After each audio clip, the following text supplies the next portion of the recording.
Hi friends, எல்லாருக்கும் பொங்கல் எப்படி போகுது? எல்லாம் ஊருக்கெல்லாம் போய் என்ஜாய் பண்ணிகிட்ருக்கீங்களா? சென்னையில் இருக்கிற எல்லோரும் என்ஜாய் பண்ணிகிட்ருக்கீங்களா? ஹாப்பியாக போகுதா பொங்கல் எல்லாருக்கும்? எனக்கும் இப்போ ஹாப்பியாக தான் போகுது. இருந்தாலும் நான் வேலையில் இருக்கேன். ஓகே, ஸோ இப்போ உங்களுக்காக ஒரு சின்ன டிப்ஸ் தான் கொடுக்க வந்திருக்கேன். அது என்ன டிப்ஸ்னால், ஒரு 5 பேர் உங்களை சுற்றி இருப்பாங்க, உங்கள் ஃப்ரெண்ட்ஸோ சுற்றி இருக்கிறவங்க யாராக இருந்தாலும் சரி, இந்த 5 பேரை மட்டும் வந்து பார்த்திங்கன்னா இக்னோர் பண்ணிக்கோங்க.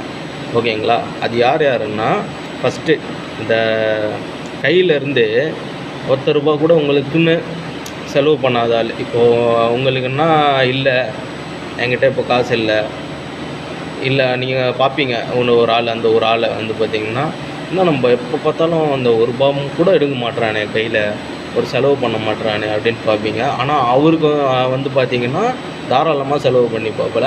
அந்த மாதிரி ஒரு ஆளை வந்து உங்கள் சைட்லேயோ ரிலேஷனோ இல்லை உங்கள் ஃப்ரெண்டோ யாருன்னா இருந்தாங்கன்னா இக்னோர் பண்ணிக்கோங்க. செகண்டு, இந்த 1 வருஷமோ சரி 6 மாதமோ சரி உங்கள் ஃப்ரெண்டு தான், அவர் வந்து உங்கள்கிட்ட பேசியிருக்கவே மாட்டார், பயங்கர பிஸியாக இருப்பார். ஆனால் அவர் வந்து இன்றைக்கினா ஒரு நாள் வந்து உங்கள்கிட்ட பேசுகிறாருன்னா அவருக்கு ஒரு வேலை நடக்கணும், அதுக்காக உங்களை நாடி வராரு. சரிங்களா? அந்த மாதிரி ஆளுங்களையும் இக்னோர் பண்ணிக்கோங்க கண்டிப்பாக. 3வது, உங்கள்கிட்ட வந்து பார்த்திங்கன்னா சிரித்து பேசுவாங்க. சரியா? ரொம்ப ஃப்ரெண்ட்லியாக இருக்கிற மாதிரி தான் இருக்கும். அது வந்து பார்த்திங்கன்னா இப்போது ஒரு உங்களுக்கு இன்ட்ரடியூஸ் ஆகி ஒரு வாரம் ஒரு 2 நாள் அந்த மாதிரி இருக்கிற ஆளுங்க கூட சரி சிரித்து பேசுவாங்க. பட் அவங்க வந்து பார்த்திங்கன்னா பின்னாடி பேசுவாங்க, உங்களுக்கு பின்னாடி போய் யாருக்கிட்டனா இப்படி எப்படின்னு பேசுவாங்க. அந்த மாதிரி ஆளுங்க வந்து இந்த மாதிரி பேசுனாங்க அப்படின்னு உங்களுக்கு தெரிய வந்ததுன்னா கன்ஃபார்மாக அந்த மாதிரி ஆளுங்க பார்த்திங்கன்னா இக்னோர் பண்ணிக்கோங்க. தேர்டு, உங்கள்கிட்டயே வந்து பார்த்திங்கன்னா எல்லாமே வந்து உங்களால் நடக்கணும், இதுக்காக தான் உங்களுக்கு கூட இருக்காங்க, உங்களை யூஸ் பண்ணிகிட்ருக்காங்க. சரிங்களா? எதுனாலும் நீங்கள் பார்த்துப்பீங்கன்னு அந்த ஒரு ஆள் வந்து இந்த மாதிரி இவன் இருக்கான், என் ஃப்ரெண்டு பார்த்துப்பான்னு உங்களே வந்து சொல்லிட்டு இருந்தாங்கன்னா அந்த மாதிரி ஆளுங்களையும் இக்னோர் பண்ணிக்கோங்க. சரிங்களா? அந்த மாதிரி ஆளுங்களும் வேணாம் லைஃப்பில். நெக்ஸ்ட்டு பார்த்திங்கன்னா பொண்ணு பாய்ஸ்க்கு இது லவ் பண்ணுற பொண்ணு எதையுமே எதிர்பார்க்கல, நீங்கள் மட்டும் இருந்தால் போதுன்னா கண்டிப்பாக அக்செப்ட் பண்ணிக்கோங்க. அதே ஒரு பொண்ணு ஒரு கிஃப்ட் வேணும், எனக்கு இந்த பொருள் வேணும் அப்படின்ட்டு பொருளாக சொல்கிறது இது புரியும்னு நினைக்கிறேன். இந்த பொருள் வேணும்ன்ட்டு யாருன்னா ஆசைப்பட்டாங்கன்னா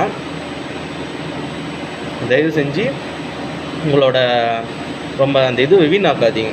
காசெல்லாம் வந்து பார்த்திங்கன்னா கொஞ்சம் சேவ் பண்ணி வைங்க. ஏன்னா இப்போதைக்கு லைஃபுக்கு நம்மளுக்கு தேவைப்படும் கண்டிப்பாக. ஓகேங்களா?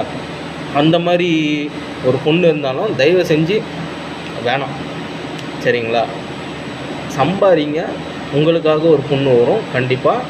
அந்த மாதிரி பொண்ணு வந்ததுன்னா கண்டிப்பாக ஏற்றுக்கங்க. கிஃப்ட்டு ஓகே தான், கொடுக்கறது தான், இருந்தாலும் அதை வந்து அவங்க எதிர்பார்க்கக்கூடாது. சரிங்களா? உங்களுக்காக ஒரு இது தோணி இந்த மாதிரி பண்ணணும் கிஃப்ட்டு, அதையும் பொருளாக கூட வாங்கி தர வேலை, எப்படி வேணாலும் கொடுக்கலாம் கிஃப்ட்டு. ஓகேங்களா? 5வது, உங்கள் கூட ரொம்ப ஃப்ரெண்ட்லியாக இருப்பாங்க பார்த்தீங்களா, அவங்க வந்து பார்த்திங்கன்னா ஒரு நாள் விட்டு போவாங்க, கடைசி வரைக்கும் இருக்கிறது வந்து பார்த்திங்கன்னா ரேரு. அப்போலாம் இருந்தாங்க, பட் இப்போ எப்படின்னு தெரியல. அதனால் வந்து கூடவே இருப்பாங்க. சரிங்களா? ரொம்ப ஃப்ரெண்ட்லியாக ஃப்ரெண்டு கூடவே இருப்பாங்க. இருந்தாலும் ஒரு காலகட்டம் ஒரு குடும்பம் அந்த மாதிரி வந்ததுன்னா கூட சரிங்களா, அதுக்கப்புறம் உங்களை வந்து கண்டுக்கவே மாட்டாங்க. நம்ம ஃப்ரெண்டு சொல்கிறேன், ஏன்னா அவங்களோட நிலை அந்த டைமில் சிச்சுவேஷன் வேறு மாதிரி இருக்கும். சரிங்களா? அந்த டைமில் வந்து அவங்க வந்து இந்த மாதிரி ஃபேமிலி இந்த மாதிரி போயிடுச்சுன்னா, ஏன் என்கிட்ட பேச மாட்டேற, என்கிட்ட பழக மாட்டேற, இப்போல்லாம் என்ன ரொம்ப என்கிட்ட வந்து பேசுகிறதும் கிடையாது, எனக்கு கால் பண்ணுறதும் கிடையாதுன்னா அந்த மாதிரி இருந்தால் விட்டுருங்க. ஏன்னா அவரோட லைஃப்பை வந்து அவர் முடிவு பண்ணிட்டார், இப்படி தான் மாற போகிறோம், இப்படி தான் நம்ம வாழ போகிறோம், வாழ்ந்தாகணும்னு ஒரு கட்டத்தில் அவர் முடிவு பண்ணி அவர் போயிட்டாருன்னா நீங்கள் வந்து பார்த்திங்கன்னா அந்த டைமில் உங்கள் லைஃப்பையும் பார்த்துட்டு போகணும். சரிங்களா? இதுதான் லைஃப்க்கான ஒரு பேஸ். சரிங்களா? இந்த பேஸ்க்குள்ளேயே வாழ்ந்துட்டு போகணும். அவ்வளோதான் ஃப்ரெண்ட்ஸ். ஓகேங்களா? இதை மட்டும் புரிஞ்சுக்கோங்க எப்பயுமே.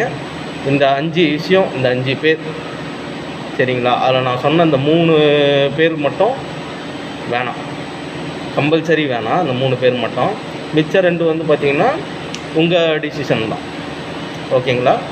ஓகே, நீங்கள் எல்லாம் பொங்கலை நல்லபடியாக கொண்டாடுங்க. நாளைக்கு மாட்டுப் பொங்கல், என்ஜாய் பண்ணுங்கள். ஓகே, இன்னொரு நாள் மீட் பண்ணுவோம். இதே டிப்ஸு. இது வந்து பார்த்திங்கன்னா மாதத்துக்கு ஒரு நாள், இந்த மாதத்துக்குள்ளே ஒரு நாள், அந்த மாதிரி தான். இந்த மாதிரி எனக்கு தெரிஞ்சது தான் சொல்கிறேன், வேறு எதுவும் இல்லை. சரிங்களா?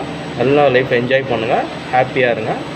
Happy Pongal and happy advance மாட்டுப் பொங்கல். பாய். வாழ்க தமிழ்.